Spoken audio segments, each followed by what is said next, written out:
Yo, some of you are probably saying, Yankayo, what game could you be talking about? I've played all the Marlos and Kerbos. Well, we gotta start with the Nintendo GameCube, the home to many beloved Nintendo IPs, ranging from the iconic mascots we know and love to the new kids on the block. Sadly, a lot of them couldn't make it much further and were forgotten. But there's one forgotten game that I feel you need to know about, and that game is Chibi-Robo, a cute narrative-driven platform adventure game on the late GameCube. Considered to be one of my personal favorite games of all time because of its wacky design choices and surprisingly deep narrative. Yeah, I know, how does this game have a deep narrative? Oh, just you wait. I never hear anyone talk about this game, but that's probably due to it being considered a commercial failure. Also, I'm making this because Scott the Woz won't make a video about Chibi-Robo besides Lash. So please, kick back and relax as we take a look into the tale of this unique and obscure Nintendo game.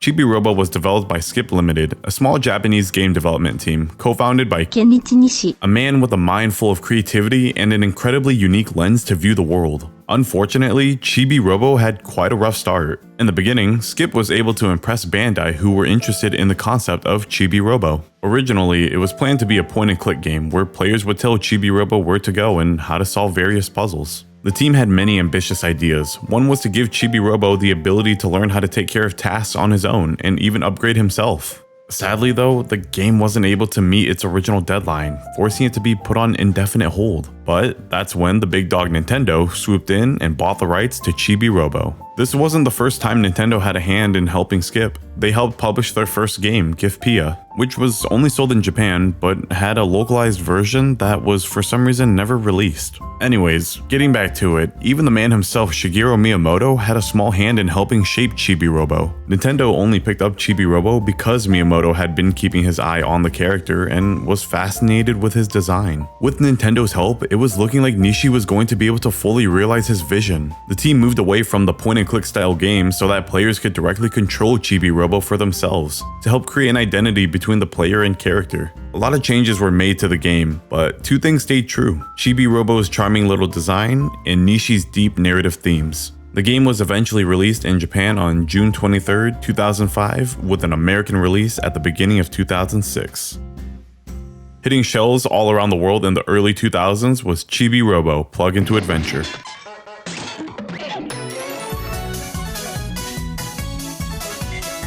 You play as Chibi-Robo, a 10cm tall alloy robot with black beady eyes and a plug. And what awesome things can he do? Well, he can clean and clean some more.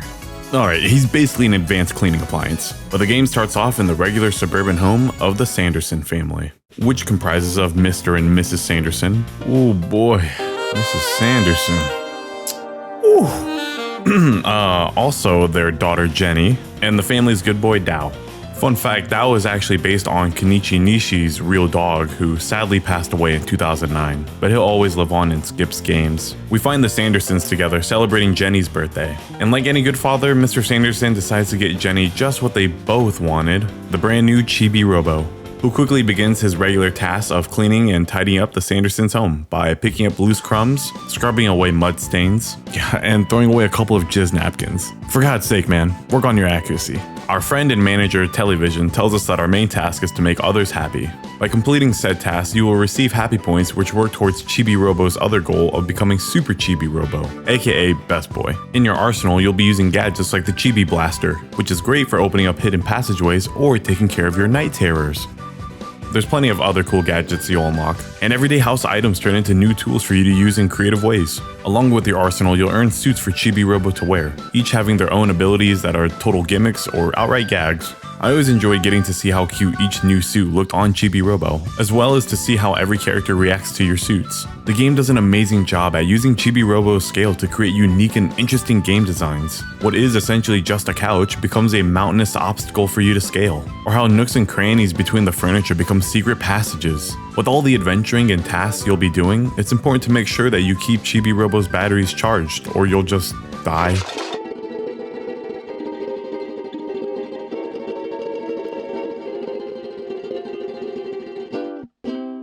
You can simply pick up his plug and connect it to any of the outlets scattered around the house. But they're not the only thing you'll be plugging into. Yeah, boy. Like other little device friends. Or wall doors. Okay. No, seriously, this shit used to scare me as a kid. Oh, complete with nightmare. Speaking of the house, it's where you'll be primarily spending your time exploring. Each room of the house is filled with so many different little details that tell you about the characters. Like Jenny's bedroom is full of the color pink and has messes scattered throughout, telling us that Jenny is still a young girl full of energy. Also, just look at how adorable she is in her frog hat. Or the house being littered with Mr. Sanderson's toys on display shows us that he may not be ready to grow up just yet, but he's still a cool and hip dad that wants to just put a smile on faces. And this level of environmental storytelling can be found throughout, which can be explored at your own leisure. The game never forces you to focus on one thing. Want to help this character with a task? Go ahead. Want to climb to the top of this? Sure, why not? I mean, this game is an early adopter of the famed Breath of the Wild design of go and do whatever you want. Okay, well, anything within the time of the in-game days. So there's a day and night cycle, which I thought was pretty amazing as a kid. There's a whole other cast of characters that are the toys who come alive at night via Toy Story style. Just like the Sandersons, they too are all unique characters with different stories going on. You've got Space Hunter Drake Redcrest, Mr. Sanderson's cool action figure based off of Japanese Sentai characters, or the Sarge, a small plastic egg soldier who was the leader of the Free Rangers. It's this colorful cast of characters that make up the core of Chibi-Robo. This game would lose a lot of its charm without them. When you ask me about Chibi-Robo, the first thing I'll say is its memorable characters. I know I've thrown a lot at you so far, but the game does an excellent job introducing you to all of its concepts without them feeling overwhelming. Alright, now as per usual, I have to mention the excellent sound design and music this game is known for. Every little thing you do has cute and interesting sounds to accompany your actions, like walking on different surfaces plays different instruments. Or scrubbing the ground with your toothbrush is audibly indicated with the strums of a guitar. I mean, I've never braced for impact harder than when you hear the falling sound effects. And man, the soundtrack, composed by Hirofumi Taniguchi. When they were working on the game, Nishi suggested to him that they try something a little different, which resulted in an explosion of Taniguchi style. The game features a variety of music genres. In the day, you get a warm, upbeat song that easily goes with the vibe of doing chores around the house or hanging out with the family.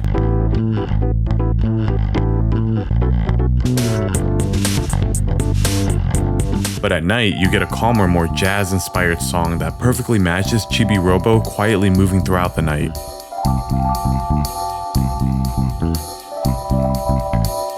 The soundtrack is also not afraid to pull at your heart with deeper emotional songs for its serious set pieces.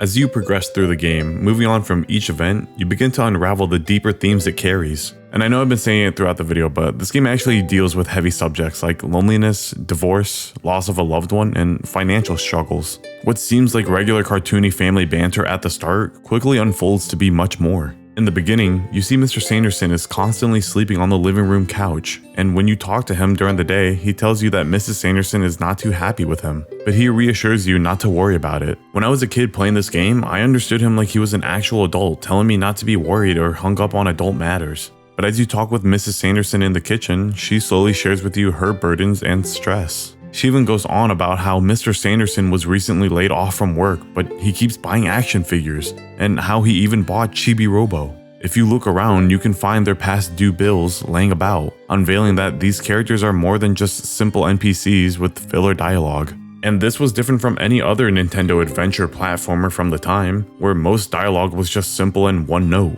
When you reach the basement, you find a broken down robot named Giga-Robo, who gives you flashbacks to when there was a time the family was much happier. Giga-Robo seemed to have been turned off because of the financial cost of his power usage. Perhaps Mr. Sanderson bought Chibi-Robo hoping he could make his family happy like once before. There's a scene when you manage to get to the top of the floor at night. You can find a sad and lonely Jenny crying outside of her parents' room. When you try to talk to Jenny, she speaks through the character of her toy bear, Sunshine, telling you she is sad her parents aren't getting along and how her mom won't let her dad sleep in their bedroom. I might just be a big crybaby, but this part hit me like a brick as a kid, and it still hits me as an adult. Is that pretentious? But these were really the ways I reacted to this game's adult themes as a kid. I mean, holy fuck, man. The part where Mrs. Sanderson tells Mr. Sanderson in a letter that the only option she has is to get a divorce. And this happens right in front of Jenny too. For a moment, this looks like the end for the family. But the go-getter that Mr. Sanderson is chooses not to sulk in his mistakes, but to work hard to make them up to his wife. Unlocking the absolute best minigame, Burger Time. Fuck yeah. But the ending act to the game falls kinda short in my opinion, feeling a bit half-baked. It kinda rushes in a final boss and a quick resolution with the family. It's only in the true ending with the credits that we get a more well-rounded conclusion that ties up some of the plot's loose ends and gives us the happy ending the family deserves. Chibi-Robo was received fairly well by critics, praising its originality and unique story. Unfortunately, it all wasn't enough to help the game be a box office hit, and Nintendo was all hands on pushing the Wii as this game was coming out. But because of the praise it received, Nintendo was willing to give the IP a couple more chances to try and shine. To much surprise, Chibi-Robo Park Patrol, a sequel to the original, was released for the Nintendo DS as a Walmart exclusive. Yeah, what the fuck? The game had mixed reception and tried to mix up the gameplay from the first, seeming as though Nintendo wanted to take the game a different route to better sell to audiences this time around. I wasn't even gonna mention this, but they had a port of the first game for the Wii, and you're not gonna believe this, it was only sold in Japan! The third installment in the series was also only sold in Japan. It turned out to be a more direct sequel to the original game, translated as Chibi-Robo Clean Sweep, that follows a now grown-up Jenny and her family in need of a new Chibi-Robo's help. Oh, my heart. I love seeing characters grow up. Thankfully, the dedicated fanbase has created a fan translation for the game, making it playable to all. This game does everything to refine and improve off of the two games before it. It even features a story that's just as deep or even deeper than the first game, having a big emphasis on family. I won't lie, this game's ending left me in tears. It's a worthy contender to being the best in the series. So after that, we got an underwhelming AR tech demo in the form of Photo Finder for the 3DS. Yeah, I don't have much to say other than yikes. To top it off, Chibi-Robo Zip Lash was the final game and is considered a complete joke. It's a 2D platform game that feels like a shell of what it formerly used to be, and the greatest punching bag for Scott the Woz to abuse. These two games are total departures from the series that people know and love. Truly the final nail in the coffin. It's honestly a bit upsetting that Nintendo seemed to never give the series the proper attention it needed. A whole new era of gaming was opening up. Shoot, Call of Duty and Halo won me over when I was younger. Chibi-Robo had to compete against the rising tide of the Xbox 360 and the PlayStation 3, leaving Chibi-Robo to now sit on Nintendo's shelf of forgotten games. You know, I want more freedom. I need more freedom.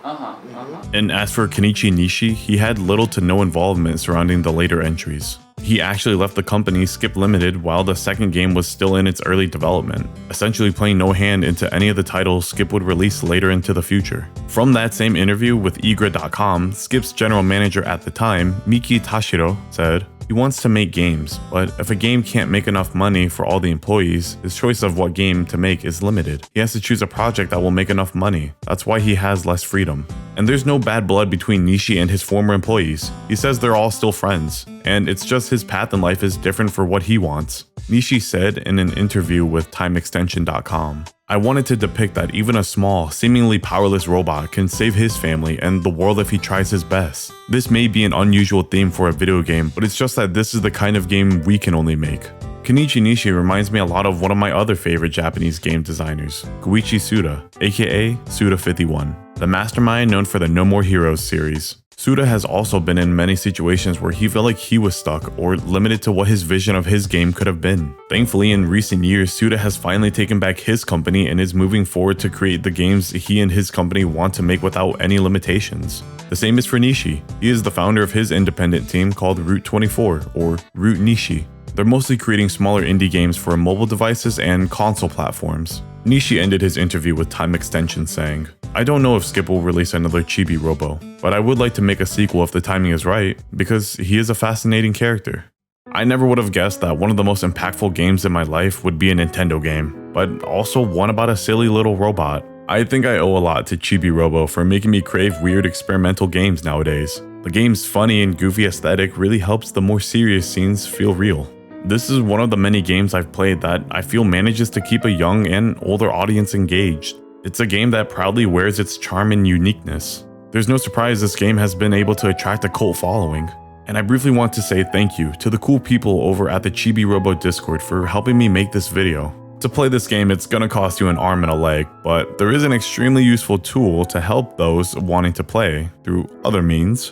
So you may be someone who's interested in this game, or just somebody who clicked on my video and got too lazy to click off. But Chibi-Robo is an experience I will never forget, and that's why I love it. So please, don't forget Chibi-Robo. There you go, Scott. I did it. Fuck you.